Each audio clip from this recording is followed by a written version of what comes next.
Selamat siang pemirsa, saya Kiki Nasution kembali hadir menemani Anda dalam Sumut hari ini siang. Siang ini kami telah merangkum sejumlah informasi terkini di antaranya. Tak miliki izin pembangunan PT Rumah Mensen di Tanjung Balai dihentikan. KPU Labuan Batu rapid test 294 anggota PPS. KSJ Batubara bantu pengobatan bocah penderita tumor mata hingga sembuh. Selain cuplikan berita tadi, kami juga akan menghadirkan beragam informasi lainnya. Pemirsa, kita jelang Sumut hari ini siang selengkapnya.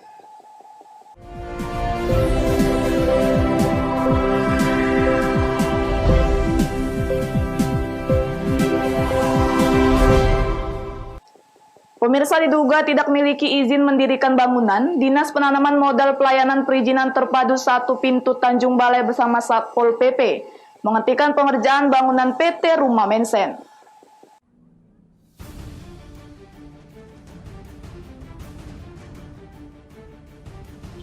Dinas Penanaman Modal Pelayanan Perizinan Terpadu 1 Pintu Tanjung Balai bersama Satuan Polisi Pamong Praja menghentikan pekerjaan bangunan di Jalan DI Panjaitan, Kelurahan Sayaraja, Kecamatan Saitulang Rasul, Tanjung Balai, karena diduga tidak memiliki izin mendirikan bangunan.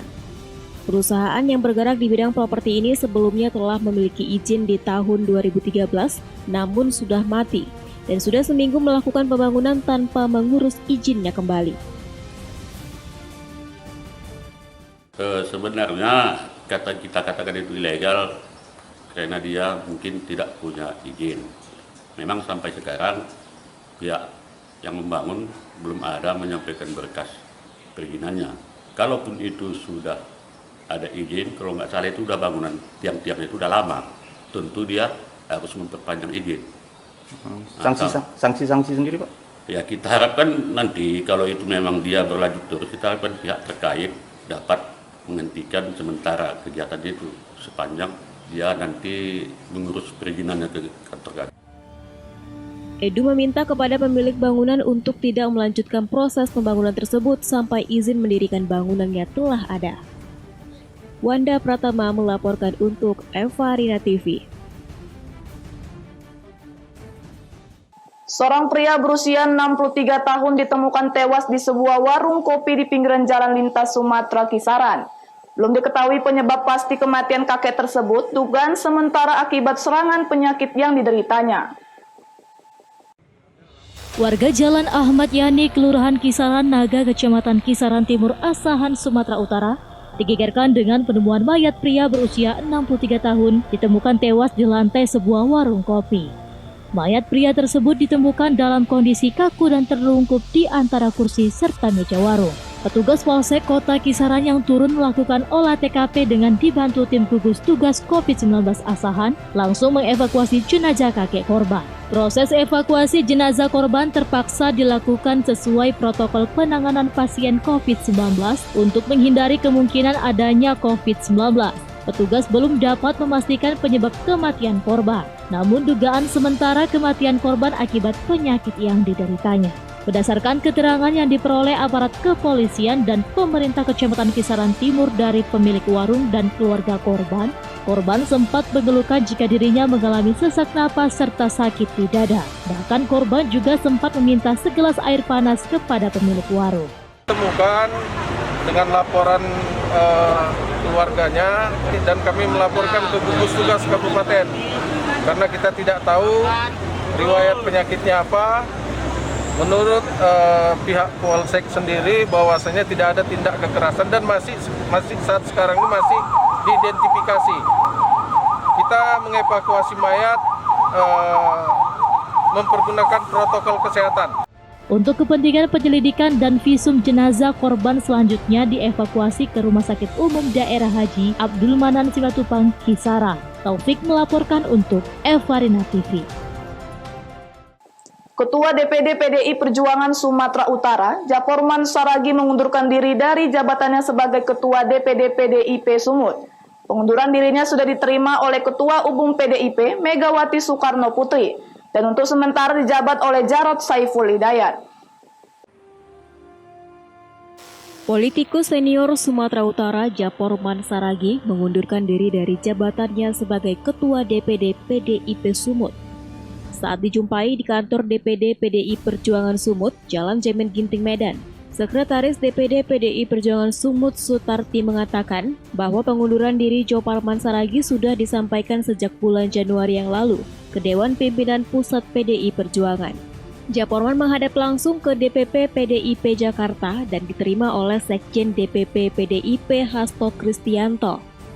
Setelah melalui berbagai pertimbangan, akhirnya permohonan Japorman untuk mundur dari jabatan Ketua DPD PDI Perjuangan diterima oleh Megawati Soekarno Putri pada hari Selasa yang lalu. Atas putusan tersebut, Dewan Pimpinan Pusat PDI Perjuangan melakukan rapat dan telah menunjuk Jarod Saiful Hidayat untuk menjabat PLT Ketua DPD PDI Perjuangan Sumatera Utara. Alasan pengunduran diri Japorman Saragi dari Ketua DPD PDIP adalah ingin berkonsentrasi mengurus keluarga dan usaha yang terbengkalai serta adanya permasalahan kesehatan. Terima kasih. Bang Japorman Saragi adalah senior partai yang selama ini sudah melakukan dedikasinya yang begitu besar kepada PDI Perjuangan Sumatera Utara, dan beliau memang sejak bulan Januari Februari yang lalu itu sudah menghadap ke DPP partai melalui Sekjen Mas Hasto Kristianto untuk menyampaikan bahwa beliau ingin berkonsentrasi mengurusin keluarga dan usaha beliau yang sudah terbengkalai, di samping ada kesehatan beliau, dan beliau memang minta mengundurkan diri dari struktur partai dan dia bisa konsentrasi di keluarga. Nah, akhirnya dengan berbagai pertimbangan ketika itu dari sejak Januari dan baru bulan 6 ini, yaitu tepatnya hari Selasa yang lalu, permohonan itu disetujui oleh Bu Ketua Umum, yaitu Bu Megawati Soekarno Putri. Jarod akan aktif mulai akhir bulan ini dan secepatnya menggelar rapat untuk konsolidasi dengan para pengurus DPD PDI Perjuangan Sumut. Wahyu Pratama melaporkan untuk Eva Rina TV. KPU Labuan Batu rapid test 294 anggota PPS. Beritanya akan hadir sesaat lagi.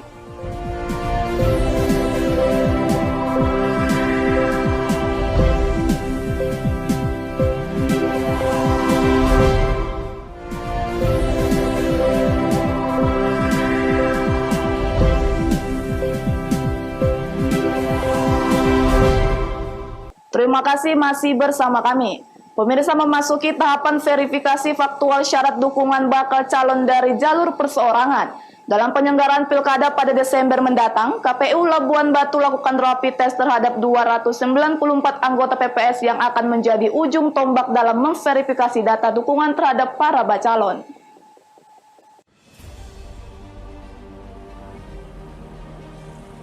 KPU Labuan Batu melakukan rapid test terhadap 294 anggota petugas pemungutan suara atau PPS tingkat kelurahan desa.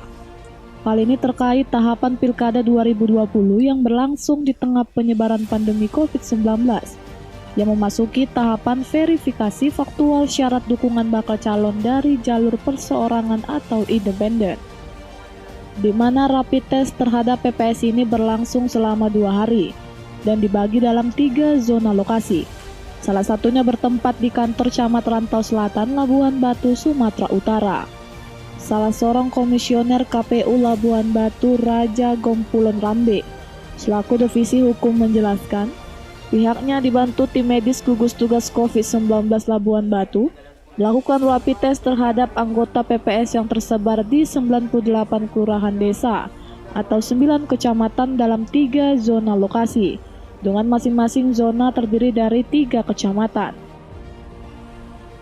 Kita dari KPU Kabupaten Labuan Batu melakukan rapid test untuk petugas verifikasi faktual nanti tanggal 27-28. Ini yang kita rapid test adalah PPS dan sekretaris PPS yang ditugaskan untuk melakukan verifikasi nanti di lapangan untuk calon independen. Bang, ada berapa banyak bang yang dilakukan hari ini bang? Sekitar 170 orang dari 3 kecamatan, Kecamatan Rantau Utara, Rantau Selatan, dan Bila Barat. Raja pun menambahkan rapid test ini guna mengetahui kondisi kesehatan para petugas terbebas dari COVID-19. sekaligus antisipasi pihak KPU untuk memutus penyebaran COVID-19. Ucok Sitorus melaporkan untuk Evarina TV. Pemirsa, seorang warga kota Sibolga berinisial NS, usia 67 tahun dinyatakan terpapar COVID-19. Hal itu diketahui setelah hasil swab tes cepat molekuler dari Rumah Sakit Rujukan Penanganan COVID-19 di Kabupaten Tapanuli Utara. Juru bicara gugus tugas Kota Sibolga menyebutkan pasien positif COVID-19 asal Kota Sibolga berasal dari Kelurahan Simare-Mare dan saat ini sudah menjalani perawatan medis di Rumah Sakit Rujukan Penanganan COVID-19 di Kota Tarutung, Kabupaten Tapanuli Utara. Selain itu, gugus tugas Kota Sibolga juga menyampaikan yang bersangkutan terpapar COVID-19 usai menghadiri pesta pernikahan kerabatnya di Desa Pargadungan, Tapanuli Tengah. Sibolga mengalami perkembangan tentang COVID ini. Ada pasien kita yang satu positif dan sudah kita rujuk ke Rumah Sakit Tapanuli Utara atau Tarutung. Kemudian hasilnya dinyatakan positif.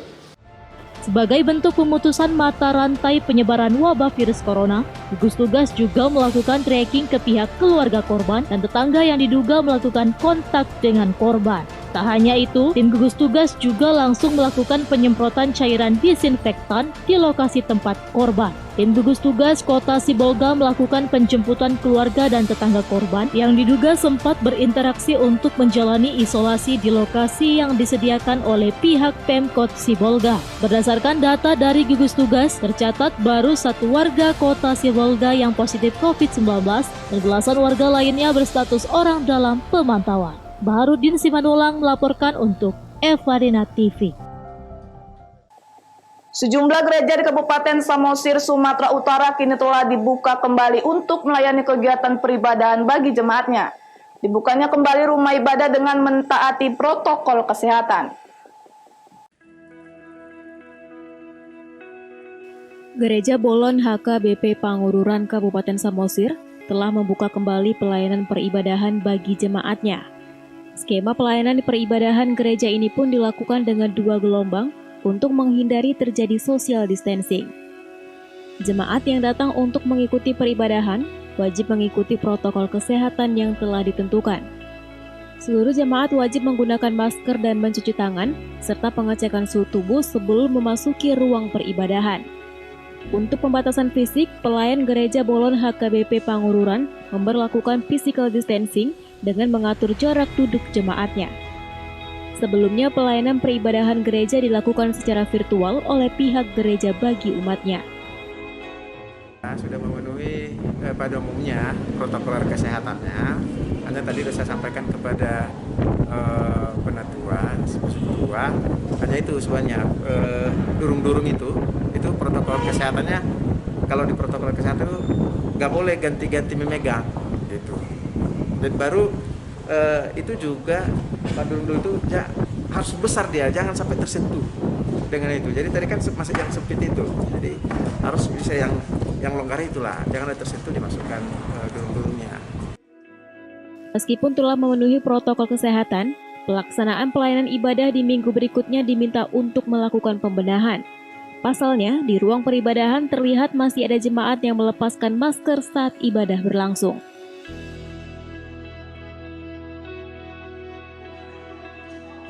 Jadi selama ini menurut peraturan yang kami terima yang bisa kita laksanakan sesuai dengan peraturan pemerintah, jadi selama ini kami beribadah di rumah.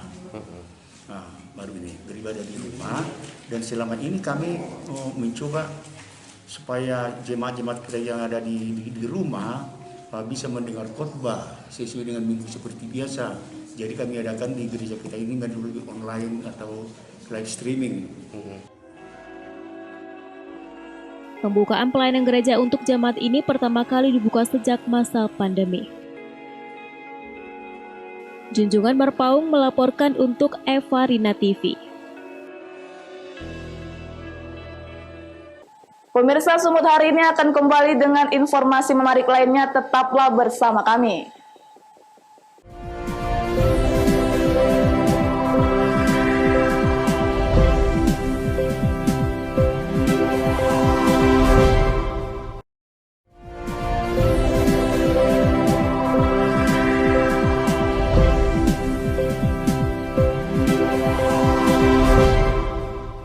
Terima kasih masih bersama kami.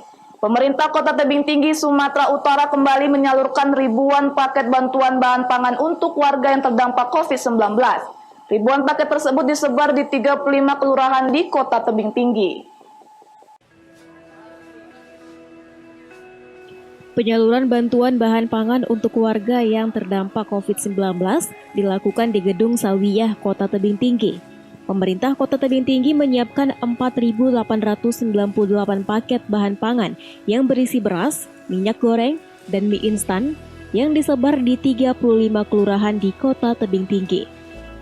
Pihak kelurahan mengambil langsung bantuan bahan pangan, kemudian akan diantar ke rumah warga yang terdaftar sebagai penerima bantuan melalui kepala lingkungan masing-masing. Wali Kota Tebing Tinggi Umar Zunaidi Hasibuan mengatakan, bantuan bahan pangan yang disalurkan ini merupakan kali ketiga selama pandemi COVID-19. Bantuan berasal dari APBD Kota Tebing Tinggi dan sumbangan dari sejumlah elemen masyarakat.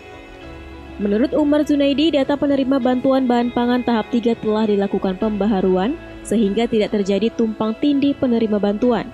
Rencananya bantuan bahan pangan untuk warga yang terdampak COVID-19 akan dilakukan hingga Agustus mendatang. Kita akan menyalurkan sebanyak 4.898 paket untuk 5 kecamatan yang semuanya ini merupakan tahap ketiga dari pemerintah kota yang dibantu oleh sebagian daripada donasi kelompok-kelompok masyarakat ataupun Porfri yang berpartisipasi dalam rangkaian menanggulangi efek daripada COVID-19 ini. Diharapkan dengan adanya bantuan ini dapat mengurangi beban warga yang terdampak COVID-19 di Kota Tebing Tinggi. Alex Garingging melaporkan untuk Eva Rina TV. Pemirsa, komunitas sedekah Jumat binaan Kapolres Batubara dan Bupati Batubara kunjungi acara tepung tawar atas kesembuhan seorang bocah penderita tumor mata. Perobatan bocah tersebut dibantu oleh KSJ. KSJ bersama Bupati juga memberikan sedekah terhadap anak yatim dan warga sekitar berupa beras dan uang. Bupati Batubara beserta Kapolres Batubara dan tim komunitas sedekah Jumat menyambangi acara tepung tawar puji syukur atas kesembuhan Muhammad Alvan Patoni, bocah berusia 2,5 tahun penderita tumor mata. Anak dari pasangan suami Sri Sugiono dan Nanim, warga Dusun 9 Desa Perupuk, Kecamatan Datuk 50, Kabupaten Batubara. Tim komunitas sedekah Jumat juga menyantuni anak yatim dan berbagi beras kepada warga sekitar yang hadir dalam acara tepung tawar tersebut. Terlihat para warga antusias atas kunjungan Bupati dan Kapolres serta tim KSJ. Sementara itu, Nanim, ibu bocah penderita tumor mata tersebut, sangatlah berterima kasih kepada para dermawan, terutama KSJ, dan para dermawan lainnya yang telah membantu dalam pengobatan penyakit tumor mata anaknya yang diderita sedari lahir.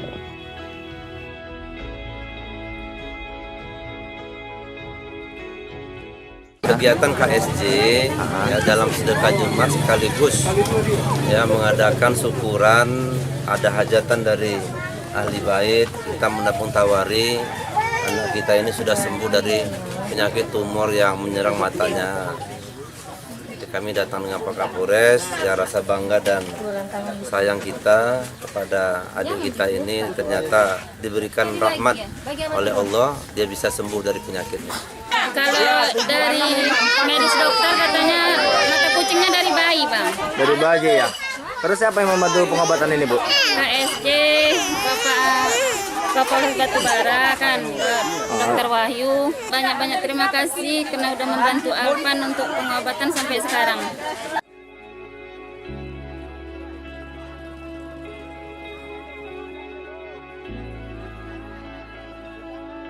Taufik melaporkan untuk Eva Rina TV.